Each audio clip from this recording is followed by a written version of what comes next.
সম্মানিত বন্ধুগণ, আপনাদের সকলের প্রতি শান্তি। শুরু করছি ফজরের কোরআন পাঠ। সকল প্রশংসা জগৎসমূহের প্রতিপালক আল্লাহর জন্য। ইলহামদাতা আল্লাহ, আপনি পবিত্র। সুবহান রব্বিনা ইন কানা ওয়াদু রব্বিনা লামাফউলা। আমার রব, আমি আপনার আশ্রয় প্রার্থনা করি শয়তানের প্ররোচনা হইতে।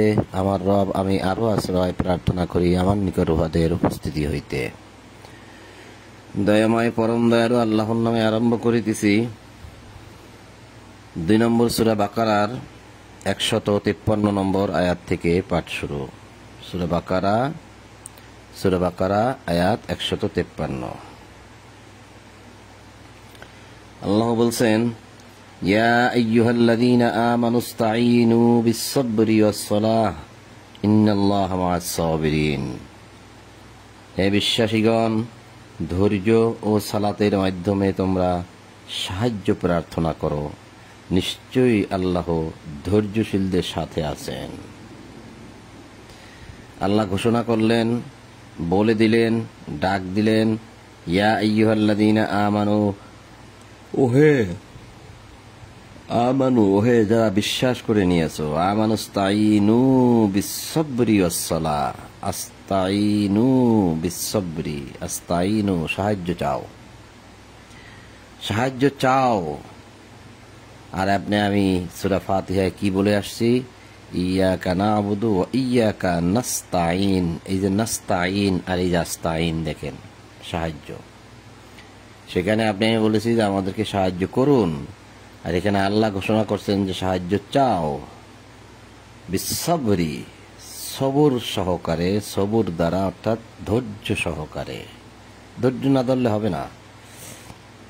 এবং সালাত দ্বারা, বিস-সাবরি ওয়াস-সালাহ, সবর দ্বারা এবং সালাত দ্বারা সাহায্য চাও। সালাতটা কি? এখন প্রশ্ন আসবে, সালাতটা কি? তাহলে এর অর্থ দাঁড়ায়, এইখানের যে অর্থ, সালাতের এক একটা জায়গা থেকে, এক একটা আয়াত থেকে সালাতের অর্থ এক একটা হয়। এইখানের যে অর্থ হয় তা হচ্ছে আল্লাহর সাথে একটা সংযোগ স্থাপন করো, নিবিড় কানেকশন। আল্লাহর সাথে একটা নিবিড় কানেকশন তৈরি করে তারপরে তুমি আল্লাহর কাছে সাহায্য চাও। নিবিড় সংযোগ কথাটা শুনতে তেমন একটা, সালাতের সাথে সংযোগ কথাটা শুনতে তেমন একটা ভালো লাগে না। কিন্তু দেখেন, আপনি যখন কারো সাথে টেলিফোনে কথা বলেন তখন কিন্তু তার সাথে আপনার একটা সংযোগ হয়। আপনি একজনের কাছে 1 লক্ষ টাকা পাবেন, সে দিতে পারতেছে না।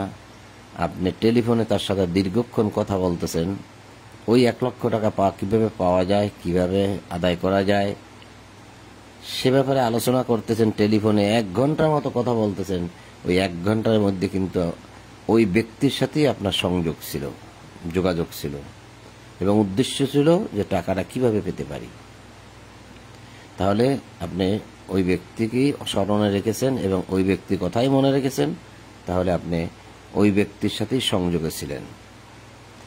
তদ্রূপ সাহায্য চাইতে হইলে আপনি যার কাছে সাহায্য চাইবেন, ঠিক তার সাথে আপনি একটা সংযোগ স্থাপন করতে হবে। অন্তর থেকে একটা সংযোগ স্থাপন করে আপনি আপনার প্রভুকে আপনার মনের কথা বলবেন বিনয়ের সাথে, যে আমার প্রভু, তুমি আমাকে ক্ষমা করো, তুমি আমাকে এই দুনিয়ায় মানে যাবতীয় বিপদ আপদ থেকে আপনি আমাকে রক্ষা করুন। এবং এই যে আমাকে এই যে কিতাব তুমি আমাকে দিয়েছো, এই কিতাবটা যেন আমি বুঝতে পারি, তুমি আমাকে সাহায্য করো। আর তুমি আমাকে মৃত্যু না দিয়ে, তুমি আমাকে সৎকর্মশীল করে তারপর তুমি আমাকে মৃত্যু দান করো, সৎকর্মশীলদের অন্তর্ভুক্ত করো, ইত্যাদি ইত্যাদি। আপনি অনেক প্রার্থনা করতে পারেন, সব আপনি আপনার মন থেকে করবেন।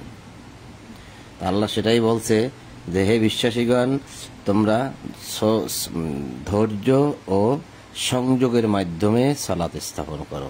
যদিও এই সংযোগ শব্দটা অনেকের কাছে বিখাপ্পা মনে হবে, কারণ একটা সালাত, একটা নামাজ আমরা ছোটবেলা থেকে পড়ে আসছি, বলে আসছি, শুনে আসছি। অনেকগুলো কি সংযোগ। দেখেন, আপনি সংযোগটা তৈরি করতেছেন কিন্তু আল্লাহর সাথে, অন্য কারোর সাথে না। এটা একটু ভাবলেই পেয়ে যান। যে আপনার সাথে আর আল্লাহর মনের সাথে একটা কি সুন্দর কানেকশন তৈরি হয়ে যায় যখন আপনি প্রার্থনা করেন। যখন আপনি সমুদ্রে, জাহাজে, নৌকায়, লঞ্চ, স্টিমারে যখন লঞ্চ স্টিমার টলমলো করে ডুবে যাওয়ার মতো অবস্থা হয়, তখন আপনি কাকে ডাক দেন অন্তর থেকে? এটা চিন্তা করলেই তো আপনি পান যে আপনি অন্তর থেকে কাকে ডাকেন, কাকে ডাক দিয়ে সে সময় বলেন লা ইলাহা ইল্লা আনতা, কেউ বলে লা ইলাহা ইল্লাল্লাহু মুহাম্মাদুর রাসূলুল্লাহ, কেউ বলে আল্লাহ বাঁচাও আল্লাহ বাঁচাও। কাকে ডাকে মানুষ? এই বিষয়টা যদি আমরা ভাবি তাহলে দেখা যাচ্ছে যে যে বান্দার সাথে আল্লাহর একটা সংযোগ, যোগাযোগ, কানেকশন থাকতেই হবে। তাহলে তুমি এই সংযোগ স্থাপনের মাধ্যমে তার কাছে সাহায্য চাও। আর এই কাজটা কেবল আবারও সবুর আসছে এখানে, যেমন একটা সবুর, আবারও সবুর, ইন্নাল্লাহা মা'আস সাবিরিন। এই কাজটা কেবল ধৈর্যশীল যারা আছে তাদের সাথে আল্লাহ থাকেন, আর এই ধৈর্যশীলদের পক্ষেই কাজটা সম্ভব। আর অন্য যারা আছে তাদের জন্য এটা কঠিন। এটা আমরা এই সূরারই 45 নম্বর আয়াতে পড়ে আসছি। ওখানেও বলছে ইয়া আইয়ুহাল্লাযীনা আমানু ইসতাঈনু বিস-সাবরি ওয়াস-সালাহ ওয়া ইন্নাহা লাকাবীরাতুন ইল্লা আলাল খাশিঈন। ওখানে ইয়া আইয়ুহাল্লাযীনা বলেনি, সরি, ওখানে বলছে ওয়াস্তাঈনু বিস-সাবরি ওয়াস-সালাহ ইন্নাল্লাহা মা'আস-সাবিরিন ওয়া ইন্নাহা লাকাবীরাতুন ইল্লা আলাল খাশিঈন। অর্থাৎ ধৈর্যশীল ব্যতীত আর অন্য সকলের জন্য এটা কাবীর, মানে বড় কঠিন কাজ। তবে যে ধৈর্যশীল তার সাথে আল্লাহ আছে, সে ধৈর্য সহকারে আল্লাহর সাথে প্রার্থনা করবে, দোয়া করবে, তার মনের কথাগুলো সে তার স্রষ্টাকে জানাবে। অনেক বেশি বলে ফেলছি, সামান্য ছোট্ট একটা আয়াত নিয়ে অনেক কথা বলে ফেলছি, কেউ ক্ষমা করে দিবেন ভুল হলে পরে। আল্লাহকে মানে কিতাব বোঝার জন্য আমরা অনেক সময় অনেক কিছু এরকম ভাবে বলি। এখন এই বলাটা যে কতটুকু যৌক্তিক, এভাবে বলা যায় কিনা সেটাও একটা চিন্তার বিষয়। ভাবতে হয় সব দিক, এবং ভুল হচ্ছে কিনা তাও ভাবতে হয়। এরপরে আল্লাহ বলছেন যে যারা ওয়ালা তাকুলু লিমান ইউকতালু ফি সাবিলিল্লাহি আমওয়াত বাল আহইয়াউন ওয়ালাকিন লা তাশউরুন।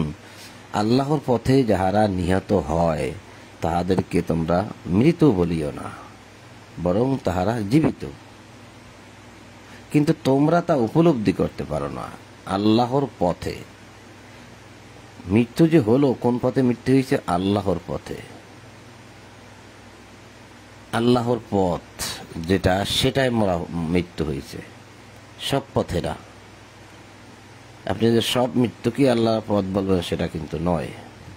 যাক, আল্লাহর পথে যারা নিহত হয় তোমরা ভেবো না যে তারা মরে গেছে, বরং তারা আল্লাহর কাছে তখনও জীবিত, কিন্তু তোমরা তা উপলব্ধি করতে পারো না। সূরা আলে ইমরানের 109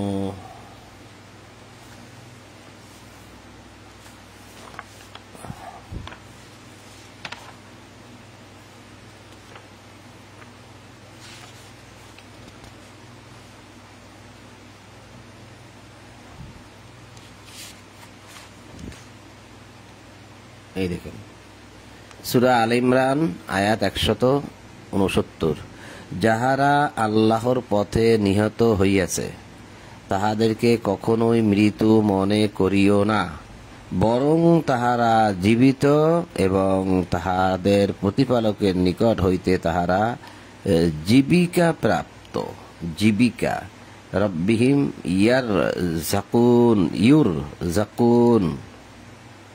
ইউরজাকুন মানে রিজিক প্রাপ্ত।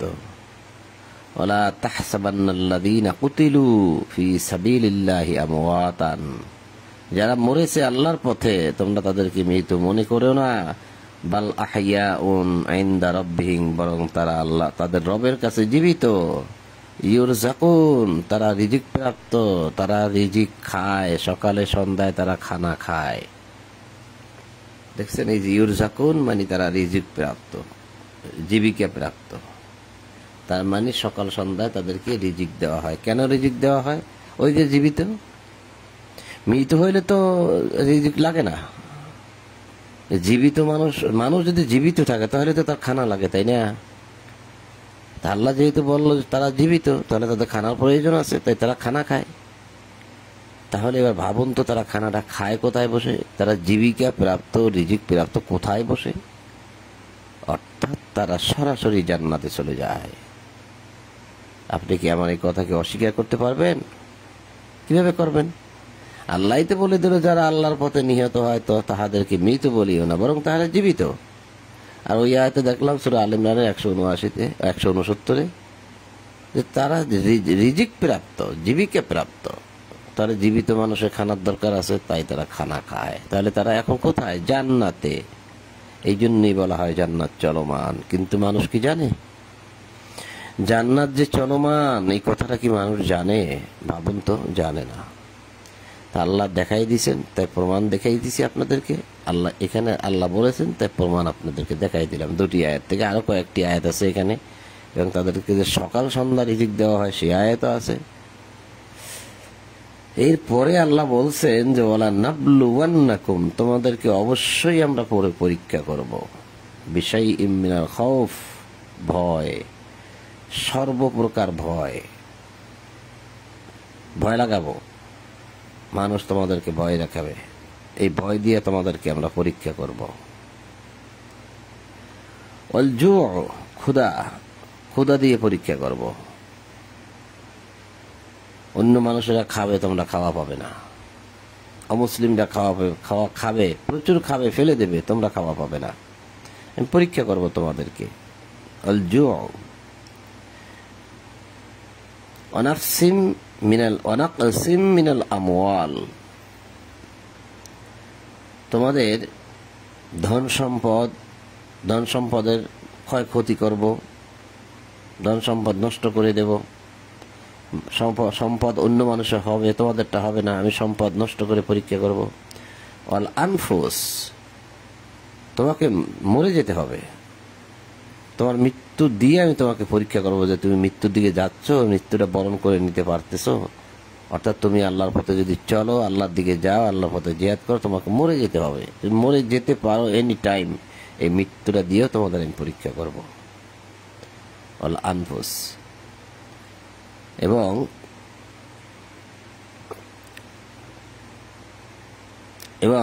অসমারাত, অর্থাৎ যত রকম ফল ফসল আছে, ফসল হয় না মানুষের, ফল হয় না, নষ্ট হয়ে যায়, একদম পুরা ক্ষেত সহকারে নষ্ট হয়ে যেতে পারে। আমি এটা তোমাদেরকে করব পরীক্ষা করার জন্য, তোমাদের সমস্ত ফসল নষ্ট করে দেব। অবশ্যই সাবিরিন, এত বিপদের মধ্যে, এত পরীক্ষার মধ্যে শুধুমাত্র তুমি বাশির, মানে তুমি সুসংবাদ দিতে পারবে কাকে? যে সাবিরিন, ধৈর্য ধারণ করে আছে। ওই আয়াতে আমরা কিন্তু পড়েছি, এই আয়াতের আগের আয়াতে পড়েছি 153-তে 2বার পড়েছি। সেখানে ছোট্ট একটা আয়াতের মধ্যে 2বার সবুর শব্দের কথা বলা হয়েছে। ইয়া আইয়ুহাল্লাযীনা আমানুস্তাঈনু বিস-সাবরি, এই যে সবুর ওয়াস-সালাহ। তারপর বলছে ইন্নাল্লাহা মা'আস-সাবিরিন, সবুর। ছোট্ট একটা আয়াতের মধ্যে 2বার সবুর। এইখানে দেখেন আল্লাহ বললেন যে অবশ্যই সাবিরিন, তুমি সুসংবাদ দাও যারা ধৈর্য ধারণ করে আছে, সবুর করে আছে। কারণ অনেকগুলো পরীক্ষা আমি করব। ওয়ালা নাবলুওয়ান্নাকুম বিশাইইম মিনাল খাউফি ওয়াল জু'i ওয়া নাকসিম মিনাল আমওয়ালি ওয়াল আনফুসি ওয়াস সামারাত ওয়াবাশশিরিস সাবিরিন, আমি তোমাদেরকে কিছু ভয়, ক্ষুধা, ধন সম্পদ, জীবন ও ফল ফসলের ক্ষয়ক্ষতি দ্বারা অবশ্যই পরীক্ষা করিব, অবশ্যই পরীক্ষা করিব। তুমি সুসংবাদ দাও ধৈর্যশীল গণকে। এই যে ধৈর্যশীল, সবুরকারী, যারা সবুর করে আছে তাদেরকে তুমি সুসংবাদ দাও। কি সুসংবাদটা দিবে সেটা আসবে। এরপরে আরো একটু কথা আল্লাহ বলছেন যে আল্লাযীনা ইযা আসাবাতুহুম মুসিবা, এতগুলো মুসিবত আসলো, এতগুলো বিপদ হলো, যদি কারো হয় জীবনটা চলে যেতে পারে, ভয়, ক্ষুধা দিয়ে পরীক্ষা, কত রকম সমস্যা হতে পারে। এত মুসিবতের পরেও আল্লাযীনা ইযা আসাবাতুহুম মুসিবাত, এত মুসিবত আসার পরেও যারা বলে, যারা বলে ইন্না লিল্লাহি ওয়া ইন্না ইলাইহি রাজিউন। ইন্না লিল্লাহি, নিশ্চয়ই আমরা তো আল্লাহর জন্য। মুসিবত হয়েছে, কি হয়েছে? জানটা নিয়ে নেবে নিক, আমি নিজেই তো তার জন্য। আমি নিজে কার জন্য? আমার প্রতিপালকের জন্য। তা আমার মাল ক্ষতি করে যদি সে শান্তি পায় তা ঠিক আছে, আমিও শান্তি, আমি নিজেই তো তার জন্য। ও ইন্না ইলাইহি রাজিউন, আর ইমিডিয়েটলি তো আমি তার কাছেই ফিরে যাচ্ছি, অর্থাৎ আমার মৃত্যুর পর তো আমি তার কাছেই যাচ্ছি। তা সে যদি আমার জান নিয়ে নেয় নিক, সে যদি আমাকে খৌফ ভয়ের মধ্যে রাখে রাখুক, সে যদি আমাকে ক্ষুধার মধ্যে রাখে রাখুক, তার ব্যাপার এটা, সেটা আমার ব্যাপার না। সে আমাকে দুনিয়া পাঠাইছে দাসত্ব করার জন্য, আমি দাসত্ব করতে থাকব। বিপদ দেবে পরীক্ষার জন্য দিক, আমি নিজেই তার জন্য এবং তার কাছেই ফিরে যাব। এত বিপদের মধ্যে যারা আল্লাযীনা ইযা আসাবাতহুম মুসিবাতুন ক্বালু ইন্না লিল্লাহি ওয়া ইন্না ইলাইহি রাজিউন, যে তাহাদের নিকটে বিপদ আপতিত হইলে, এত বিপদ আসলে তারা বলে যে আমরা নিজেরাই আল্লাহর জন্য এবং আমরা তার কাছে ফিরে যাব। তো এই যে সাবিরিন, সুসংবাদ দিতে পারো তুমি তাদেরকে, কাদেরকে? এই মানুষগুলাকে যারা এরকম বিপদের মধ্যে এই কথা বলে, তাদেরকে সুসংবাদ দিতে পারে। সুসংবাদটা কি? উলাইকা আলাইহিম সালাওয়াত মিন রাব্বিহিম, উহারাই তাহারা যাদের সাথে রয়েছে তাদের রব্বর পক্ষ থেকে একটা যোগাযোগ, সংযোগ। 24 আওয়ার্স বান্দা, আল্লাহ তার বান্দার সাথে সংযোগ স্থাপন করে মেনটেন করে চলেন। আল্লাহ দেখেন এই বান্দাকে, আল্লাহ দেখতে থাকেন এবং তাকে তার কর্মকাণ্ড ফলো করতে থাকেন। এই যে উলাইকা আলাইহিম, উহারাই তাহারা যাদের প্রতি সালাওয়াত, বহুবচন, অর্থাৎ যত রকম সংযোগ, যত রকম কাজকাম, যত রকম খাওয়া দাওয়া, লেনদেন, সব কিছুর মধ্যে রয়েছে মিন রাব্বিহিম, তার রবের পক্ষ থেকে একটা বান্দার সাথে একটা যোগাযোগ। নিবে না অনেকে, আমি জানি নিবে না, এটা নেওয়ার মতো না। রহমত, এবং বান্দার জন্য রয়েছে সবসময়ের জন্য রহমত। ওয়া উলাইকা হুমুল মুহতাদুন, তাকে তুমি সুসংবাদ দিতে পারো অবশ্যই সাবিরিন, যে সে মুহতাদুন, অর্থাৎ সে হেদায়েত প্রাপ্ত। কিভাবে? এত পরীক্ষার মধ্যেও সে কি বলল? ইন্না লিল্লাহি ওয়া ইন্না ইলাইহি রাজিউন। তাহলে তুমি তাকে বলতে পারো উলাইকা হুমুল মুহতাদুন, তারা হেদায়েত প্রাপ্ত, সঠিক পথ প্রাপ্ত। এই যে ইহারাই সৎপথে পরিচালিত, সৎপথেই তার সে আছে, বলতে পারো। তো ইন্না সাফা ওয়াল মারওয়াতা মিন শাআইরিল্লাহি ফামান হাজ্জাল বাইতা আও ইয়াতামারা ফালা জুনাহা আলাইহি আন ইয়াতাওয়াফা বিহিমা ওয়া মান তাতাওয়া খাইরান ফাইন্নাল্লাহা শাকিরুন আলিম। নিশ্চয়ই সাফা ও মারওয়া আল্লাহর নিদর্শনসমূহের অন্তর্ভুক্ত। এখন এটা নিয়ে আপনি আমাকে কোনো প্রশ্ন করলে আমার কাছে কোনো উত্তর নেই, এটা যেভাবে আছে আমি এতটুকুই জানি, এর বাইরে আমি এখনো যেতে পারি না, যেহেতু এটা গবেষণার দাবি রাখে। সুতরাং যে কেহ কাবাগির হজে, এখানে কাবা শব্দটা নেই, ফামান হাজ্জাল বাইতা, হাজ্জাল বাইত, বাইত মানে গৃহ, ঘর, তো সেটাকে ঘরটা আছে, এই যে গৃহ আছে, সাথে কাবা যুক্ত করা হয়েছে অনুবাদে। সুতরাং যে কেহ কাবাগিরির হজ কিংবা উমরা সম্পন্ন করে, আবিয়ে তামারা, এটা হয়েছে উমরা, যদি কেউ এটা করে, উমরা সম্পন্ন করে, এই দুটির মধ্যে সাই করিলে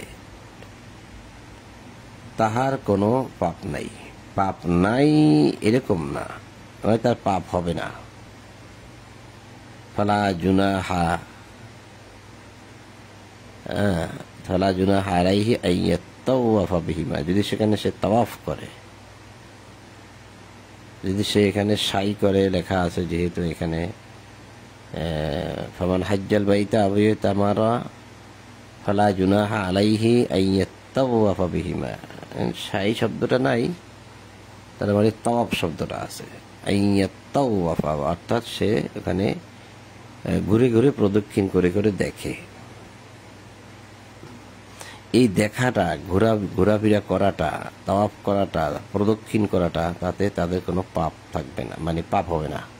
এটা করাতে কোনো অপরাধ কিনা, গুনাহ কিনা, পাপ কিনা। এখানে বলছে ফালা জুনাহা আলাইহি, তাদের কোনো অপরাধ হবে না, পাপ হবে না। এখন আমরা ধরে নিচ্ছি কি, এখানে অনুবাদটা একটু ঘুরিয়ে বলছে কি যে যেই কাজটা করবে তার কোনো পাপ নাই। তাহলে এখন অনেকেই বলে যে কাবা জিয়া হজ করে আসলে তার সমস্ত পাপ মাফ হয়ে যায়। আপনি 10 জনের হক খাইছেন, তারা কষ্ট করতে আছে, তাদের জায়গা জমিগুলো আপনি দিলেন না, আপনি তাদের সম্পদ দিয়ে নিজে 10 তলা বিল্ডিং বানাইলেন, এত আরাম আয়েশে থাকতেছেন, আর ওখানে যাই আপনি এটা সাই করবেন, তাওয়াফ করবেন, আর আপনার জীবনের এই গুণাগুলো সব মাপ হয়ে যাবে? কে বলছে আপনাকে এগুলা? মোটেই না, মোটেই না, ঠিক না এটা। তাহলে তার কোনো পাপ নাই। আর কেহ স্বতঃস্ফূর্ত ভাবে সৎ কাজ করিলে আল্লাহ তো পুরস্কার দাতা, সর্বজ্ঞানী। নিশ্চয়ই আমি যেসব স্পষ্ট নিদর্শন ও হেদায়েত অবতীর্ণ করিয়াছি, কার জন্য? এই যে মানুষের জন্য। ইন্নাল্লাযীনা ইয়াকতুমুনা মা আনজালনা মিনাল বায়্যিনাতি ওয়াল হুদা লিন-নাস, যা তারা গোপন করে রাখে। ইন্নাল্লাযীনা ইয়াকতুমুনা, যারা এই মা আনজালাল্লাহু মিনাল কিতাব, যা আল্লাহ নাজিল করেছেন, সুস্পষ্ট নিদর্শন এবং হেদায়েত, যা আল্লাহ নাজিল করেছে, তা যারা গোপন করে রাখে, সমাজের কাছে লোকদেরকে শোনায় না। আমি কিন্তু গোপন করে রাখিনি, আমি আপনাদেরকে শুনিয়ে দিচ্ছি প্রত্যেকটা দিন। আমি শুধু গোপন করে রাখতে চাই না। তা আল্লাহ যে সুস্পষ্ট নিদর্শন প্রমাণ নাজিল করেছে, যারা তা গোপন রাখে, আর এবং আল্লাহ হুদা, হেদায়েত নাজিল করেছেন, সে হেদায়েতটা নিল না, অন্য হেদায়েত নিচ্ছে। এটাই আল্লাহ বলছে যে নিশ্চয়ই আমি যেসব স্পষ্ট নিদর্শন ও হেদায়েত অবতীর্ণ করিয়েছি মানুষের জন্য, এই যে লিন্নাস, লিন্নাস মানুষের জন্য,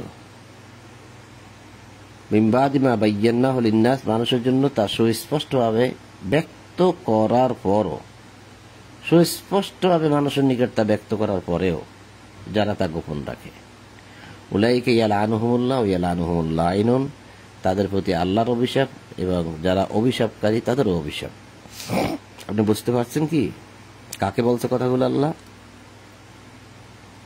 যে কিতাবে সুস্পষ্টভাবে বর্ণনা করার পরেও আল্লাহর যে সমস্ত নিদর্শন প্রমাণাদি আল্লাহ নাজিল করেছেন মানুষের জন্য, তা যারা গোপন করে রাখে, প্রকাশ করে না, জানে কিন্তু প্রকাশ করবে না, তাই প্রকাশ না করা ব্যক্তিদের উপর লানত, আল্লাহর লানত, এবং তারা মানুষের কাছ থেকেও লানত প্রাপ্ত। তবে হ্যাঁ, আল্লাহটা সুযোগ দিচ্ছেন এখন, কারণ মানুষ ভুল করছে, শুধু ফিরে যেতেও পারে, ফিরে আসতেও পারে, এই জন্য আল্লাহ বলছে হ্যাঁ ইল্লাল্লাযীনা তাবু, তবে হ্যাঁ যারা তাবু হয়েছে, মানে ফিরে এসেছে ওই অপরাধ থেকে, আর এটা প্রকাশ করেই দেবে, মানে আর কোনোদিন গোপন রাখবে না, আর কোনোদিন গোপন রাখবে না। ভুল একটা আগে হয়ে গেছে, আর ভুলের মধ্যে থাকতে চায় না, তারা ফিরে আসছে। ও আসলাহু, নিজেদেরকে সে সংশোধন করে নিল, যে আর অপরাধের দিকে যাবে না। ও বাইয়ানু, এখন আগে যেটা গোপন করেছিল সে এটা এখন থেকে প্রকাশ করতে শুরু করলো, জানে যে আগে যা করেছি অপরাধ ছিল, আর করব না। ফাউলাইকা আতুবু আলাইহিম, উহারাই তাহারা যাদের দিকে আল্লাহ ফেরেন। আর এখানে লাগছে ইহারা তাহারা যাদের তওবা আমি কবুল করি, আমি অতিশয় তওবা কবুলকারী, গ্রহণকারী, পরম দয়ালু। ওয়া আনা তাওয়াবুর রহিম। কিন্তু যে তওবা করলো না, যে ফিরে আসলোই না, চলে গেল এই কিতাবের পথ ছেড়ে অন্য পথে, সে চলে গেল, সে যে আর ফিরে আসলো না, তার কি অবস্থা হবে? সে কথাই বলছে আল্লাহ পরের আয়াতে, যে ইন্নাল্লাযীনা কাফারু, যারা অবিশ্বাস করলো, অমাতু ওয়াহুম কুফফার, এবং এই কুফফার অবস্থায় অর্থাৎ অবিশ্বাস অবস্থায় তারা অমাতু ওয়াহুম মরে গেল, ফিরে আসে নাই, ফিরে আসার সুযোগ পায় নাই। আগে গোপন করেছে, সে এগুলো প্রকাশ করে নাই, কি আল্লাহর বিধিবিধান, আল্লাহর আইন কানুন নিয়ম নীতি গোপন করে রেখেছে, প্রকাশ করে নাই। এমনকি তার এখন মৃত্যুটা হলো ওই অস্বীকারী থাকা অবস্থায়। উলাইকা আলাইহিম লানাতুল্লাহ, আল্লাহর লানাত, আল্লাহর অভিশাপ তার উপরে, অল মালাইকা এবং সমস্ত ফেরেশতাগণের অভিশাপ তার উপরে, অন্নাসি আজমাইন সমস্ত মানুষের অভিশাপ তার উপরে। কেমন কথাগুলো আল্লাহ বললেন।